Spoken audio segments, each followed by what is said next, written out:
My last name is Jančič. For those of you who don't know me, I work for Nova, I work for Navicer, I also work for the government, so yeah, so please pay your bills here because that's my salary. I am not a top pilot. Gaspar likes to use that word, but he's also drinking my beer instead of his. Yeah. I'm just a pilot, not a top pilot. I did, however, qualify with an ENB and ENC gliders to PWC competitions several times. I was also there once. Did extremely bad, but at least I was there. Yeah, so that's all about me. Where's my mouse? Oops.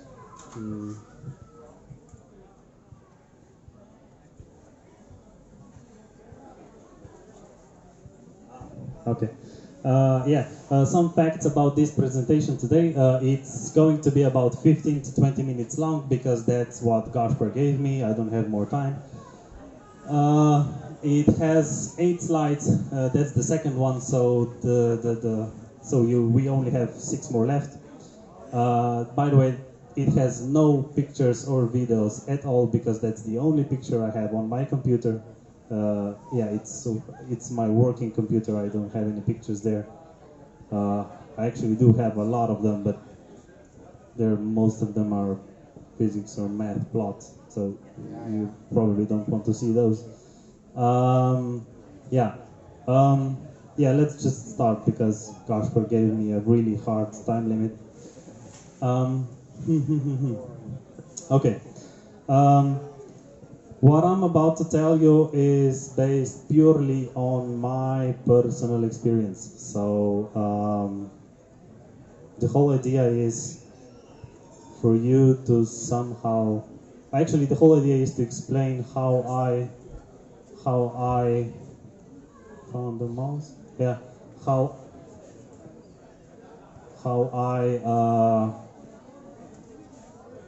I started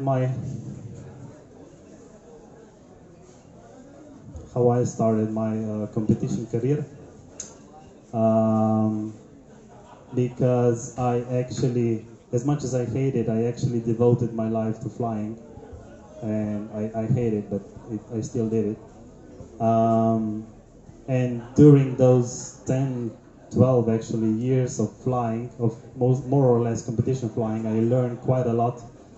And most of these 12 years I spent of ENB or ENC gliders, not because that's my goal, but more or less because that's all the time I have. Because if you fly END or CCC gliders, you need a bit more flying hours than I have, or than I am currently able to get. You have the same shoes? How many do you get for flying? Yeah. Hmm? How many flying hours do you get? Do I really have to answer that? No, last year I had 50. This year I have 20-ish. That's exactly why I don't feel well on ENT or CCC gliders, but I feel extremely well on B or CCC or C gliders. However, long story short, because I only have 2 minutes per slide and I already spent that, let's just start. This slide is the most important one you will hear from me today. You just read it, take a photo, memorize it, because that's pure gold. That's the golden advice. You will never ever get the better advice than this one. I really often hear words like on the takeoff. People really often say, "I just want to get to gold today. I don't want anything else. I just want to be there."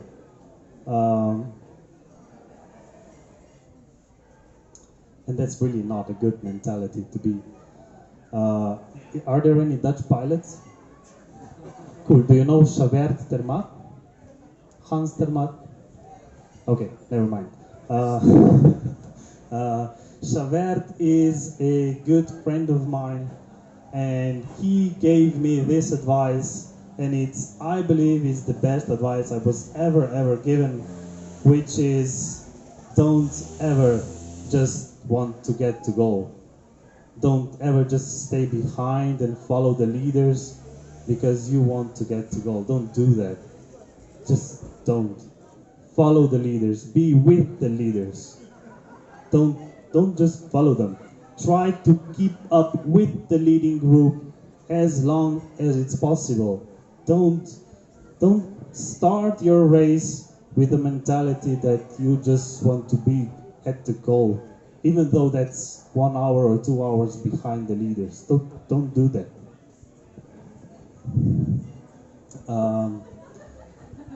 The reason why is because, well, there must be a reason why they are the leaders. And it's an obvious one, because they are the best and you want to learn from the best, not from those who are behind. Or not?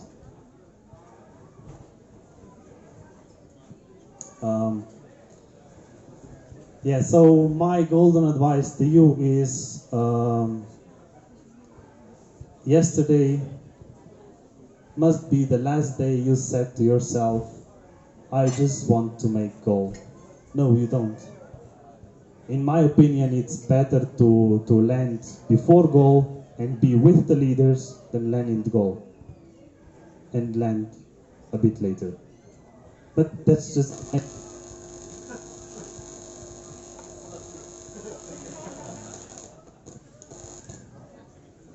But that's just my opinion. You can have yours. I don't know if that's something that helped me to grow as a competition pilot quite a lot. So cool. One more thing that's really important. Joachim Oberhauser, any Italian pilots here? No Italian pilots. Oh, correct. So he once said to me that today will be a good day or a good teacher. What does that mean? That means that even if you land before a goal, the day was a good teacher. So you are in goal either with the leaders, and that was a good day, or you landed before goal, so the day was a good teacher. You learned something. You made a mistake and learn from that mistake.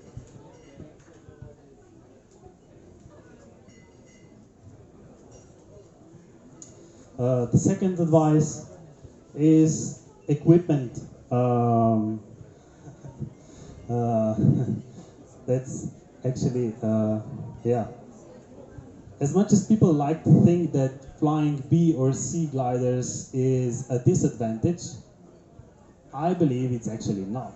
It's actually your advantage, and not just an advantage. It's actually your biggest advantage you have. You just have to know how to use it. So the key point here is to know your equipment well, and I mean really well. That doesn't mean changing your glider every year. That doesn't mean changing your harness every 6 months or every year, because you don't give yourself time to actually know the equipment well.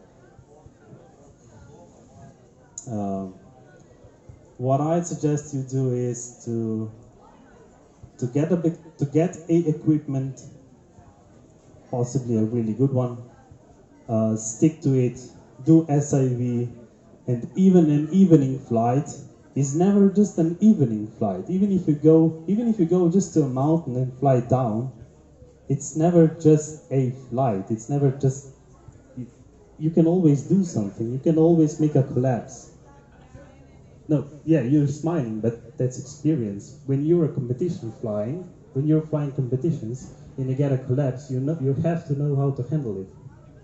But if you induce that on your evening flight, you get familiar with it, you get comfortable with it, and you don't have an issue when that collapse actually happens. That's a really important thing Dushan told me. Is he here? Yeah. That's one of the biggest advice he gave me. That even an evening flight is not just a flight. It's your flight. You can do with it whatever you want to do. So you can fly straight down and say, "Oh, I had a nice flight," or you can make a collapse or two. It's not that dangerous to make a collapse, unless you don't know how to handle it. But okay. Yeah. One more thing I recently found out is make love to your harness, because I changed quite a lot of gliders during my career, but I had the same harness for more than 10 years because I loved it. I never felt the need to change it. And to me, after 10 years I changed the harness, and since then, that was I think two years ago, in the last 2 years I changed the harness 3 times. I'm so lost. I don't even know where I am. It's amazing. I mean, you can change the glider anytime. At least I can. I can change the glider almost anytime, but I cannot change the harness. It's crazy. And I've talked to a lot of people, they feel the same. It's hard to change the harness. So once you get the harness, get used to it. It's yours. Don't sell it every year. It's not worth it. That's obvious. You have something called speed bar. Use it a lot, but on smart places. Not everywhere, just where you need it. That's between the thermals. So everywhere except in the thermals.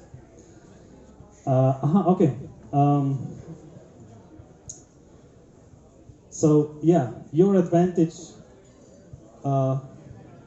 when flying with the D or CCC gliders is that you have a high level of passive safety, and when I say that, I mean extremely high. So the most advantage you can gain while comparing yourself with the D or CCC gliders is in the rough flying conditions. And I even bolded that, rough flying conditions. If you know your equipment well, and if you do collapses from time to time, if you're familiar with your glider, there are really, really rare opportunities when the flying conditions are really rough to you. Actually, let me ask you, raise your hand if you think today was rough. Okay, that's a good start. No, that's a good start, because that means that you're used to your equipment, so you can push your speed bar in the rough flying area, while those self-proclaimed professionals on D and CCC gliders will not. I cannot tell you how many times I gained advantage comparing to D and CCC gliders only because of that. They released speed bar while I pushed it. That's your advantage. That's like the biggest advantage you have if you know your equipment. If you don't know it, well, you're the same than the D and CCC gliders.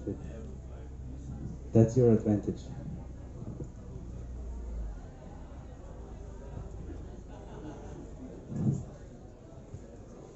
Another advice is curiosity as your friend.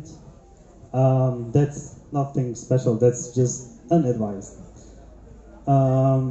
Sailplane pilots are masters at this because they know the theory so well that it's amazing. They know everything. They know everything about sailplanes. They know everything about weather. They know everything about physics of flying. They just know everything because they educate themselves.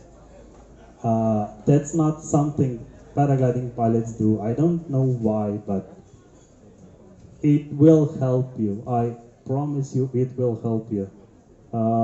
In my career, I translated a lot of articles, not because I wanted to, because many pilots in Slovenia don't speak English. So, yeah, I made them a favor and translated a couple of things.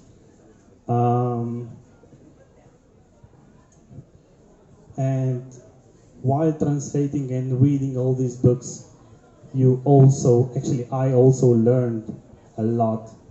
And this actually helps me because while flying, I sometimes, actually quite often, I remember, I read that in a book. Should I do it or should I just do my own thing? And quite often I see that doing what people already wrote in a book is better than what I want to do. So most of you probably already read. Just get a paragliding book. There are a couple of good ones. Read articles. They will help you. It may not seem in the moment, but they will. And there's also a more important thing I should say here is how many of you talked to your friends today after your flight about the flight? Yeah, that's good because not all of you raised your hands, and that's bad. In an ideal world, actually, I will start like this. Do you know Tilen Ziegler? Okay, most of you know Tilen Ziegler. For those of you who don't, he's currently third on the world ranking. After every competition flight, he talks with other competition pilots.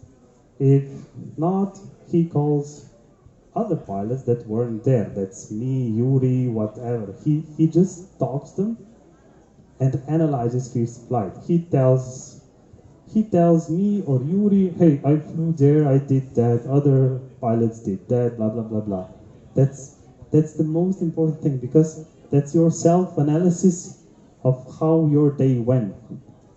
You have to know where you made a mistake, because if you don't know where your mistake was, you can't learn from your mistakes. But if you know where you made a mistake, and if you realize it, and if you ask your friends what they think was wrong or what they did different, you can actually learn from your mistakes. You can learn really, really well.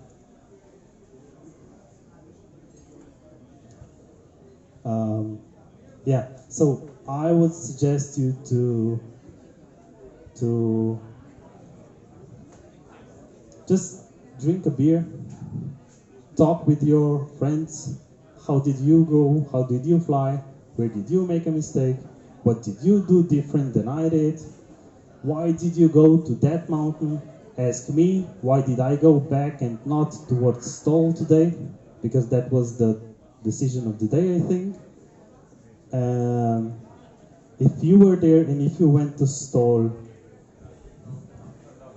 and if you just followed the group or anybody in front of you, and then you both land on the same place, ask him, why did you go to Stall?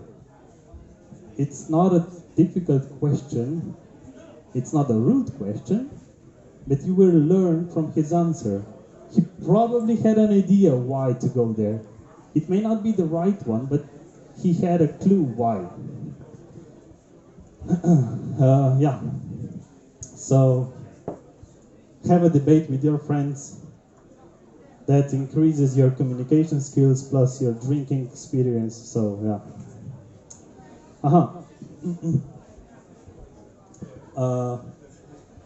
This is now the second picture I have on my computer. I googled it and it took me 15 minutes to find this one. That's, I think, the second, oh, actually the third most important slide I have. I only have 2 left, so. Yeah. It may take quite some flying time and quite some flying experience to get to this slide or to get to this, but yeah. I think each pilot should at some point have an issue with his own decisions and the decisions other pilots make. So while you're flying, make your decisions. So think about your next step. You're thermaling up. While you're thermaling up, already think about what will be your next step. Where will you fly? Will you go in front? Will you go in the back? What will you do? Will you lift first? At what height will you lift? Just make these minor decisions. You don't have to actually realize them. That's not necessarily to do. Just make those decisions and then observe what other more experienced pilots do.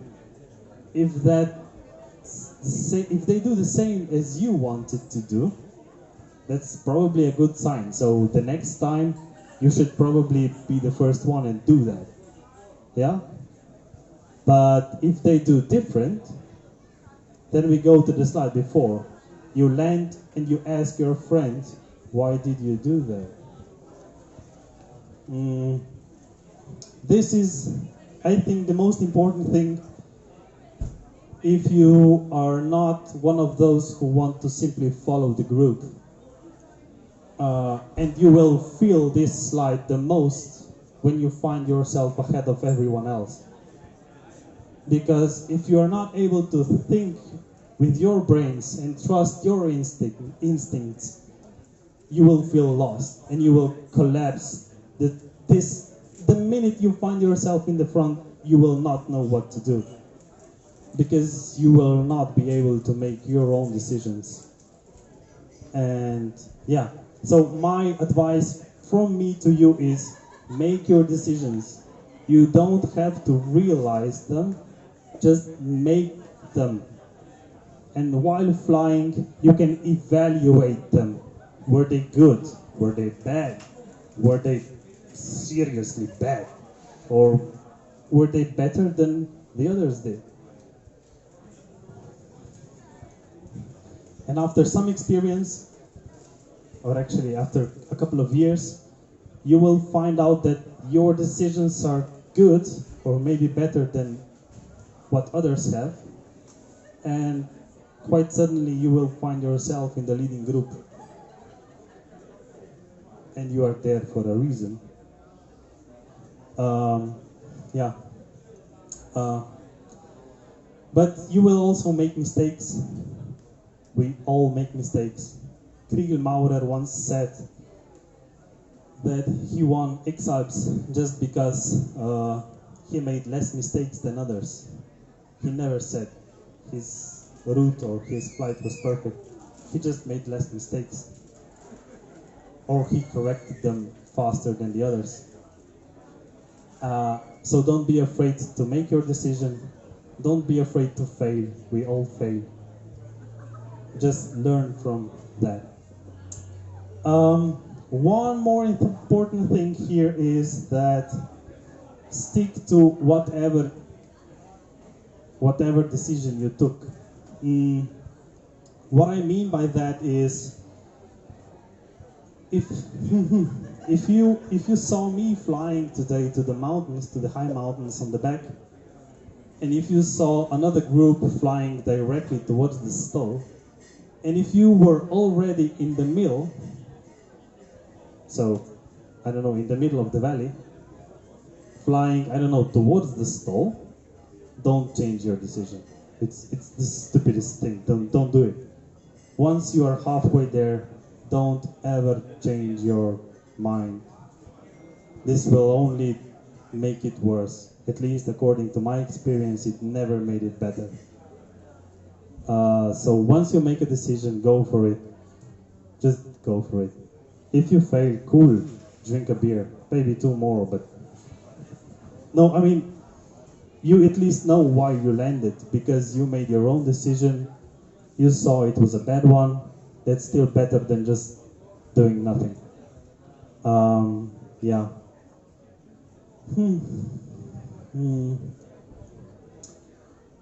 Is it 20 minutes already? Okay. Yeah, so use your brains, trust yourself. Just,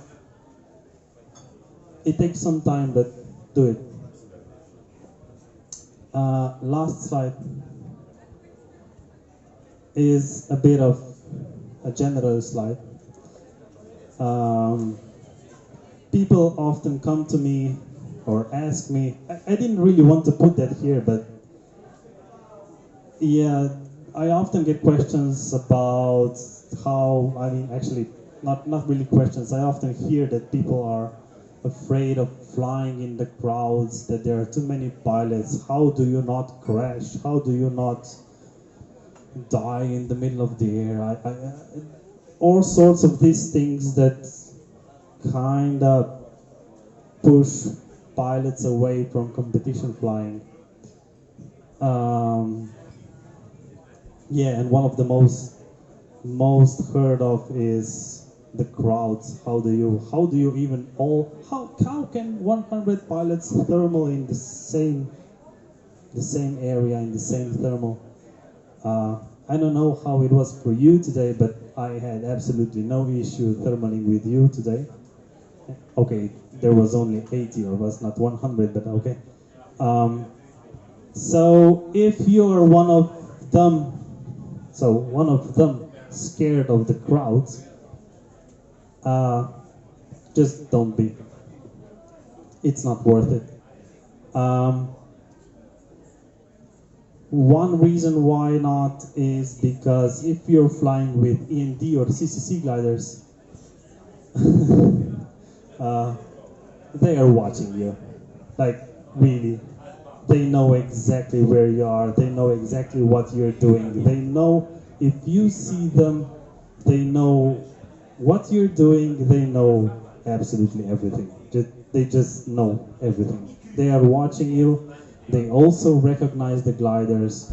So they know that because you're flying a B or C glider, that's assumingly less experienced, and they know that, they see that, they watch you all the time. Don't be afraid of them. Really, just don't. That doesn't mean be aggressive and fly towards them, but that means don't be afraid to fly with them, because they know everything. They know more, absolutely more than you think. If you are afraid of the crowds, I don't have a cure for that except compete even more often. Just go for it. You will get used to it. It's not dangerous. It's really not. You just have to observe what other pilots are doing, and then you feel safe. Yeah, but other than that, yeah, it's like sex. You just want more experience, so fly competitions more. One more thing that really helped me, that's more of a mental thing, because when you're a beginner, you often find yourself landing before the start of speed section, or after the first 2 turn points, or you just don't make goal, and that's when you start thinking, okay, I just want to make goal, which was my first slide. However, instead of just want to make goal mentality, I have something that was that's turned out to be a lot better for my mentality. I'm not claiming it will be the same for yours, but have some mini challenges to make competition more fun. That's something like you probably never come alone to the competition. Probably not. Probably you're not alone here. You probably have some friends or your wife or your whatever. You're probably not alone here. Just make an internal competition that's okay. Tomorrow I will beat you. I will be better than you. I will be faster in goal than you. And then that becomes a competition-ish. So you don't care about the 100 pilots anymore, you just care about one. And it's easier to beat one than to beat 100. And even if you fail, in the end you're both laughing because, yeah, he's your friend. You probably want good for him. That helped me a lot. Again, Dusan was here, the main person, because yeah, he wants to be better, but he landed today quite a lot before I did. So today I won. I don't really care about the 100 others. I just beat him. I don't even have to fly this year anymore. Better not, huh? Yeah, that's enough. I have one last slide, then I'm done. And that's the questions slide. I also prepared some default answers. I will start with the first one, no, maybe, thank you, and it wasn't me, so if there are any questions, just ask me here, now, later, or anytime. There is a question. Shit. When you did PWC, did you fly also in B and in C glider? And if your answer is yes, do you think it is better experience than you go there with END or CCC glider? For you. What's the second part? Second part was if you come to PWC with ENC glider, after that, do you think it was better to go there with END or ENCC glider, or CC glider, or you think for you it was better to go there with ENC? Yeah, I qualified with ENV. Actually, it was a combination of both B and C gliders. But I went to France with CCC glider, Spectra to be exactly, but that doesn't really play any role. Well, for me, it was actually, I believe it was the wrong decision, simply because of the second slide. Do you know what the second slide was? Because I don't know how to get there. The second slide was about equipment. You can push when others don't.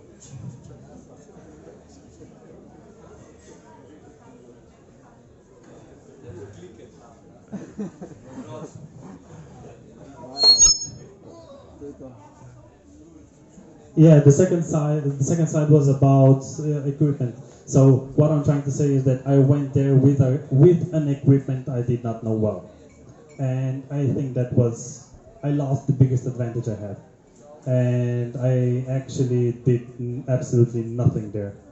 So I went to PwC, and out of 7 tasks, I was in goal once, but they were not really difficult tasks. I just didn't make goal. So if you ask me if I changed anything, yes, I would probably go there with a C glider. And I honestly believe that I would make a lot better than I did with the CCC. Simply because of that reason. And the mental effect of knowing that I'm not good with my equipment. Thank you. Any other questions? So happy. Oh, one more. So you said that the goal shouldn't be to make gold, the goal should be to keep up with the leading gaggle. If you are trying to go with the leading gaggle and you're a bit behind, for example, they have a better speed or something like that, what would you advise? To give up trying to stick with them and maybe join the second gaggle that is coming up from behind, or to try to catch up with the first gaggle, which is a very high chance of bombing that? That's a really good question. Thank you. Yeah,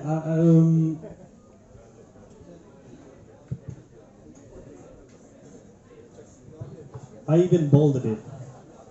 Try to keep up with the leading group as long as possible. So, if you are comparing yourself with D and CCC gliders, like top pilots flying PWCs, world championships, European championships, you will most certainly find yourself at some point where they will go away, and you will just simply not be able to follow them anymore. That obviously doesn't mean that you have to land. No, definitely not. But try to follow them as much as possible, because just even if you're a bit behind, and if you see the second group coming, push before the second group. Don't wait for the second group. Follow the leaders. Don't wait them. That's not a general rule, but that's what I do. The reason why is quite simple, because the first group are the leaders. They are the leaders because they are the best. I don't want to be with the second group, because the reason why they are in the second group is because they are not the best, usually. They have better gliders. Yeah, also, they probably have better gliders, so if you can gain some advantage before the second group, means that you will be able to fly with or before or ahead of them a bit longer.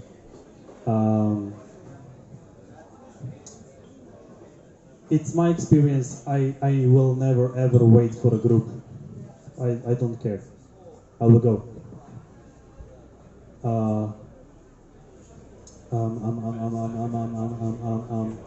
Yeah. Does that answer your question? But yeah, don't land. Even if you fall behind, don't give up. You can still make it. Why? Because you never know what happens on the route. They may get cloud coverage and they will all land.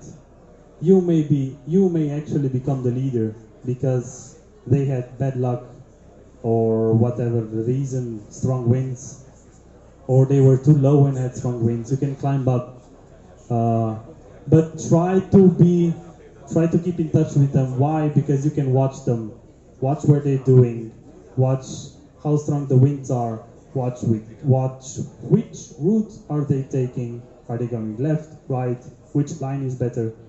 Learn from them. Yeah. Thank you.